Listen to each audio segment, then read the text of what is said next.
बोलो गणेश जी महाराज की जय। एक ब्राह्मण था, रोज सवेरे उठकर गंगा जी नहाने जाया करता। आकर गणेश जी की पूजा करता। उसकी औरत को पूजा अच्छी नहीं लगती थी। वह हर रोज ब्राह्मण को कहती, सुबह ही पूजा लेकर बैठ जाते हो, मैं ना घर का काम काज कर पाती हूँ ना झाड़ू बुहारी करूँ। ब्राह्मण उसकी बात नहीं सुनता। एक दिन ब्राह्मण गंगा जी नहाने चला गया तो पीछे से ब्राह्मणी ने गणेश जी की मूर्ति को छुपा दिया। ब्राह्मण ने आकर पूछा तो गणेश जी की मूर्ति कहाँ गई। ब्राह्मणी ने कहा, मुझे नहीं मालूम। ब्राह्मण ने खाना पीना छोड़ दिया। कहा, मैं तो पूजा न करके ही खाना खाऊंगा। ब्राह्मणी ने बहुत समझाया कि खाना खा लो, पर ब्राह्मण ने खाना नहीं खाया, रोने लग गया। दोनों को लड़ते लड़ते देख गणेश जी की मूर्ति हंसने लगी। तो गणेश जी ने ब्राह्मणी को गुस्से में आकर कहा, गणेश जी की मूर्ति वहां पड़ी है। उसने ब्राह्मण ने गणेश जी की पूजा करी। मूर्ति ने कहा, मेरी सेवा करते करते बहुत दिन हो गए, कुछ मांग लो। ब्राह्मण ने कहा, अन्न मांगू, धन मांगू, दुनिया में जितना सुख है सब मांगू। गणेश जी ने ब्राह्मण को सारा सुख अन्न धन दे दिया। ब्राह्मण मूर्ति को घर मंदिर में रखकर पूजा करने लगा। ब्राह्मणी ने इतना धन मिलने से उसकी पूजा करने की श्रद्धा हो गई। फिर ब्राह्मण धनवान साहूकार था जिसके घर धन की आदि की किसी की कमी नहीं थी, परंतु उसके दुख था कि उसके एक पुत्र नहीं था। इसी चिंता में रात दिन रहता। वह पुत्र की कामना के लिए प्रति सोमवार को और सावन के महीने में प्रतिदिन शिवजी भगवान की पूजा व्रत और पूजा किया करता और सायकाल में शिव मंदिर में जाकर शिवजी के विग्रह के सामने दीपक जलाया करता। उसके इस भक्ति भाव को देखकर एक समय पार्वती जी शिवजी महाराज से कहने लगी कि यह साहूकार आपका अनन्य भक्त है, सदैव आपकी व्रत और पूजा में बड़ी श्रद्धा से करता है, इसकी मनोकामना पूरी करो। शिवजी ने कहा, पार्वती, यह संसार कर्म क्षेत्र है। जैसे किसान खेत में बीज बोता है वैसा ही फल काटता है, उसी प्रकार संसार में जैसा कर्म करते हैं वैसा ही फल मिलते हैं। पार्वती ने अत्यंत आग्रह किया, महाराज, जब आपका अनन्य भक्त है तो आपको इसको किसी प्रकार का दुख नहीं होना चाहिए। जो इसको दुख है उसको अवश्य दूर करना चाहिए, क्योंकि आप सदैव अपने भक्तों पर दयालु रहते हैं, इसके दुखों को दूर करते हैं। मनुष्य आपकी सेवा में यदि आप ऐसा नहीं करेंगे तो मनुष्य आपकी सेवा व्रत क्यों करेंगे। पार्वती के आग्रह को देखकर महाराज बोले, पार्वती, कोई भी पुत्र नहीं है, इस चिंता में यह अति दुखी रहता है। इसके भाग्य में पुत्र न होने से इसकी पुत्र की प्राप्ति का वर देता हूँ, परंतु यह पुत्र केवल 16 वर्ष का होगा। इसके पश्चात इसकी मृत्यु प्राप्त होगी, इससे अधिक मैं कुछ नहीं कर सकता। यह बात सुनकर साहूकार सुन रहा था। उसको न प्रसन्नता हुई न दुख हुआ। वह पहले जैसे ही शिवजी महाराज की पूजा व्रत करने लगा। कुछ समय व्यतीत होने पर साहूकार की पत्नी गर्भवती और 10वें महीने में गर्भ से उसे अति सुंदर पुत्र की प्राप्ति हुई। साहूकार के घर में खुशियाँ मनाए गए, परंतु साहूकार ने उसकी केवल 16 वर्ष की आयु जानकर अति प्रसन्नता प्रकट नहीं की और न ही किसी को भेद बतलाया। जब वह बालक 15 वर्ष का हो गया तो बालक को माता ने अपने पिता से विवाह आदि के लिए कहा कि साहूकार कहने लगा, यदि मैं इसका विवाह नहीं करूंगा। साहूकार ने कहा कि मैं अभी इसका विवाह नहीं करूंगा, अपने पुत्र को काशी पढ़ने के लिए भेजूंगा। फिर साहूकार ने अपने साले अथवा बालक के मामा को बुलाकर बहुत सा धन देकर बालक को काशी पढ़ने के लिए भेज दिया और कहा कि हर रास्ते पर तुम यज्ञ और ब्राह्मणों को भोजन कराते जाना। दोनों मामा भांजे यज्ञ करने ब्राह्मणों के भोजन कराते जा रहे थे। रास्ते एक नगर में पड़ाव पड़ा। उस नगर के राजा की बारात आई हुई थी, लेकिन वर पक्ष वाले वह भी थे, क्योंकि उनका वर एक आंख से काना था। अब वो एक ऐसे सुंदर युवक की तलाश में थे कि जो वो रात को उससे शादी कर ले और हम कन्या को लेकर अपने घर चले जाएं। जब उन्होंने मामा भांजे को देखा तो कहा कि हमें थोड़ी देर के लिए अपने लड़के को हमें उधार दे दो। उसने कहा, कहीं ऐसा भी होता है कि हम तुम्हें बहुत सा धन देंगे। मामा ने कुछ सोचते हुए उसको दे दिया। जब सारा विवाह संपन्न हो गया तो जब फेरे पड़ने लगे, सब विवाह संपन्न हो गया। वो भांजा बहुत सुंदर था, सब देखकर बहुत खुश हो रहे थे कि जो ना उस राजा की लड़की को करना वर बहुत अच्छा मिला है। अब जब सारा विवाह संपन्न हो गया तो वो उसकी चुंदरी में लिख के चला गया कि मैं एक साहूकार का बेटा हूँ, मैं काशी पढ़ने के लिए वहाँ विद्या प्राप्त करने के लिए काशी जा रहा हूँ। और राजा का लड़का तो काना है। कन्या अपनी चुंदरी पे अपने वर को कुछ लिखता हुआ देख रही थी। उसने जाकर देखा, जब सुबह विदा का समय आया तो उसने अपनी चुंदरी पर लिखा देखा। उसने कहा कि यह मेरा वर नहीं है, मेरा वर तो काशी पढ़ने के लिए गया हुआ है, राजा का लड़का तो काना है। उसने उसके साथ जाने से मना कर दिया। सारे में हाहाकार मच गया। राजा ने जब सच्चाई का पता चलाया तो उसको पता चल गया कि वो तो वाकई में ही काना है। उसको भगा दिया गया। अब वो, क्योंकि उस लड़की की किस्मत में सौभाग्यवती का योग था, वो वो 16 सोमवार किया करती थी। सावन के सोमवार व्रत पूजा विधि विधान से किया करती थी और व्रत की यही कहानी वो पढ़ा करती थी। अब वो मामा भांजे काशी के लिए चलती है। काशी पे यज्ञ पूरा करने के लिए जब वापसी में यज्ञ पूरा करने के लिए कर रहे थे तो क्या नाम है, एक दिन जब वह 16 वर्ष का पूरा हो गया तो उसके सिर में भयानक दर्द उठा। उसने कहा मामा मैं थोड़ा सा आराम करने जाता हूँ, मेरे सिर में बड़ा भयानक दर्द उठ रहा है। मामा ने कहा ठीक है। अब वो आराम करने के लिए चला गया तो वो थोड़ी देर में मामा उसको या खून आहुति देने के लिए बुलाने आया तो देखा कि भांजा तो मरा पड़ा है। उसने सोचा मैं रोऊंगा चिल्लाऊंगा तो सारा यज्ञ खराब हो जाएगा। उसने अपने दिल पर पत्थर रखकर और सारा यज्ञ और ब्राह्मणों को भोजन कराने के बाद वो विलाप करने लगा। संयोग उसी रास्ते से शिव और पार्वती जा रहे थे। इतना विलाप देखकर पार्वती माता रुक गई। उन्होंने शिव जी भगवान से कहा देखो कौन विलाप कर रहा है। तो वो कहने लगा कि कोई विलाप नहीं कर रहा है, ये विलाप वही कर रहा है जिसको 16 वर्ष की आयु संपूर्ण हो गई। उसने कहा नहीं, बहुत करुणा कुंदन है, मैं तो जाकर देखूंगी। जाकर देखा तो पार्वती माता उससे कहने लगी कि आपको इसको जीवित करना ही पड़ेगा। जब शिव जी भगवान ने ध्यान करा तो देखा कि इसकी शादी तो उस लड़की से हो गई जो अखंड सौभाग्यवती जिसके भाग्य में है। अब उनको उस लड़के को जीवित करना पड़ा। उस लड़की को जीवन दान देने के बाद शिव पार्वती आगे चल दिए। वो लड़का वापस जा रहा था तो वहाँ उसी नगर से गुजरने लगा तो लड़की ने और उसकी सखियों ने पहचान लिया। वो पकड़कर राजा के सामने लेके आए। राजा ने सारी बात बताई, उसे बहुत सा धन दिया और अपनी लड़की को विदा कर दिया। इधर लड़के के माँ बाप दोनों छत पर चढ़कर बैठ गए। वो कहने लगे कि हम नीचे जब भी उतरेंगे जब हमारा बेटा हमें लेने आएगा, नहीं तो हम यहीं से प्राण दे देंगे। इतने मामा नगर में पहुंचने के बाद उसने जाकर कहा कि चलो तुम्हारे बहू और बेटे आए। वो कहने लगा क्यों? वो करता है मेरे भाग्य में तो 16 साल का बेटा था।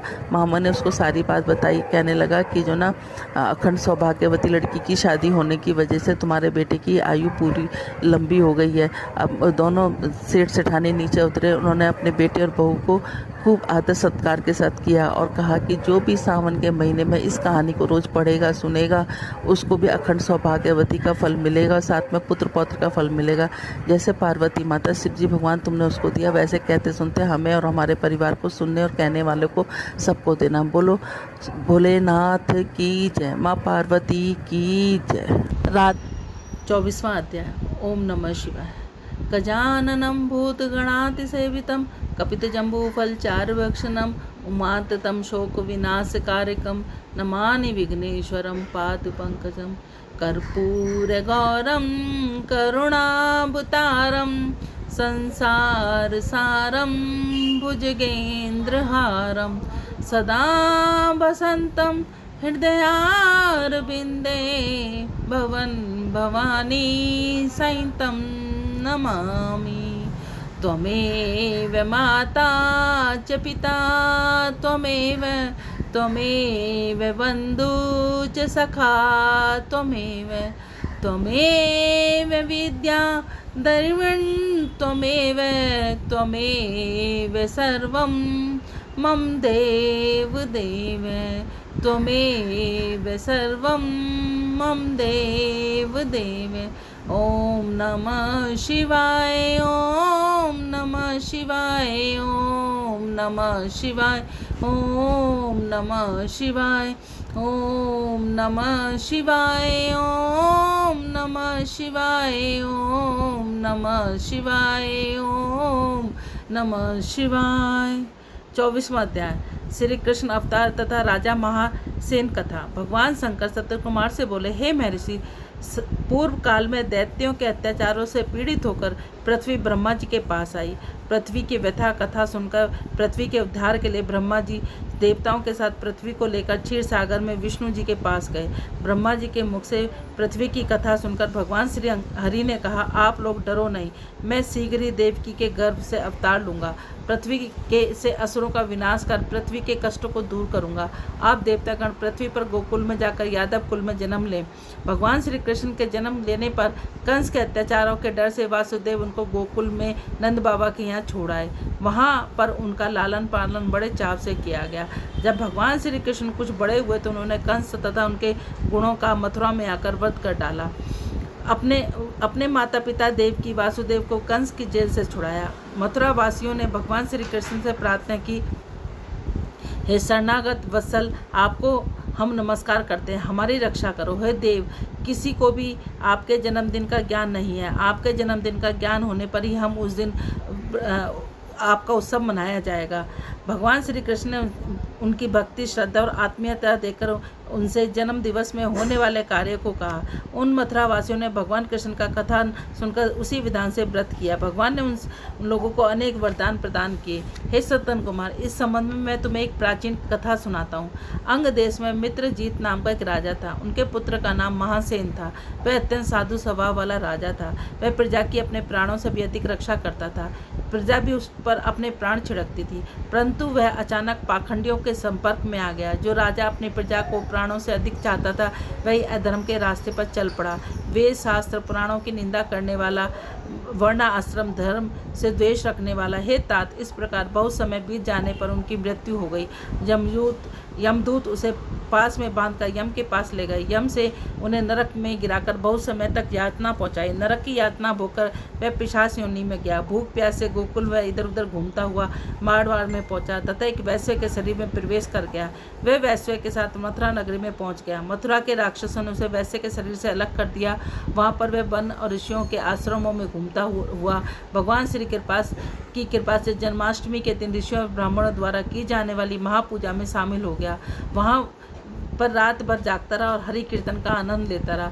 वह भगवान की कृपा से उसी क्षण निष्पाक, पवित्र और स्वच्छ चरित का होकर प्रेत शरीर को छोड़कर विमान द्वारा विष्णु लोक में पहुंच गया। इस व्रत के प्रभाव से वह मोक्ष को प्राप्त हुआ। यह व्रत सब इच्छाओं को पूर्ण करने वाला है। इसके करने से मनुष्य को सब अभिष्ट प्राप्त हो जाते हैं। विद्वानों का कर्तव्य है कि वे श्री जन्म का व्याख्यान लिखकर इसका प्रचार करना चाहिए। बोलो राधे राधे। ओम नमः शिवाय, ओम नमः शिवाय, ओम नमः शिवाय, ओम नमः शिवाय, ओम नमः शिवाय, ओम नमः शिवाय, ओम नमः शिवाय, ओम नमः शिवाय। इस बेलपत्ती में ऐसा क्या गुण भोला हो गया दीवाना। इस बेलपत्ती में ऐसा क्या गुण भोला हो गया दीवाना। हो गया दीवाना, भोला हो गया दीवाना। इस बेलपत्ती में ऐसा क्या गुण भोला हो गया दीवाना। यमुना ना भाए भोला सरजू ना भाए। यमुना ना भाए भोला सरजू ना भाए। इस गंगा में ऐसा क्या गुण भोला हो गया दीवाना। इस गंगा में ऐसा क्या गुण भोला हो गया दीवाना। इस बेलपत्ती में ऐसा क्या गुण भोला हो दीवाना। तारे ना भाए भोले सूरज ना भाए। तारे ना भाए भोले सूरज ना भाए। इस चंदा में ऐसा क्या गुण भल हो गया दीवाना। इस चंदा में ऐसा क्या गुण भोला हो गया दीवाना। इस बेलपत्ती में ऐसा क्या गुण भोला हो गया दीवाना। हार ना भावे भोला माला ना भावे। हार ना भावे भोला माला ना भावे। इन नागों में ऐसा क्या गुण भोला हो गया दीवाना। इन नागों में ऐसा क्या गुण भोला हो गया दीवाना। इस बेलपत्ती में ऐसा क्या गुण भोला हो गया दीवाना। हाथी ना भावे भोला घोड़ा ना भावे। हाथी ना भावे घोड़ा ना भावे। इस नंदी में ऐसा क्या गुण भोला हो गया दीवाना। इस नंदी में ऐसा क्या गुण भोला हो गया दीवाना। इस बेलपत्ती में ऐसा क्या गुण भोला हो गया दीवाना। हलवा ना भावे भोला पूरी ना भावे। हलवा न भावे भोला पूरी न भावे, इस भंगिया में ऐसा क्या गुण भला हो गया दीवाना, इस भंगिया में ऐसा क्या गुण भोला हो गया दीवाना, इस बेलपत्ती में ऐसा क्या गुण भोला हो गया दीवाना। शाला न भाए भोला दुशाला न भाए, शाला न भाए भोला दुशाला न भाए, इस मृगशाला में ऐसा क्या गुण भोला हो गया दीवाना, इस मृगशाला में ऐसा क्या गुण भला हो गया दीवाना, इस बेलपत्ती में ऐसा क्या गुण भोला हो गया दीवाना, इस बेलपत्ती में ऐसा क्या गुण भोला हो गया दीवाना। बोलो राधे राधे।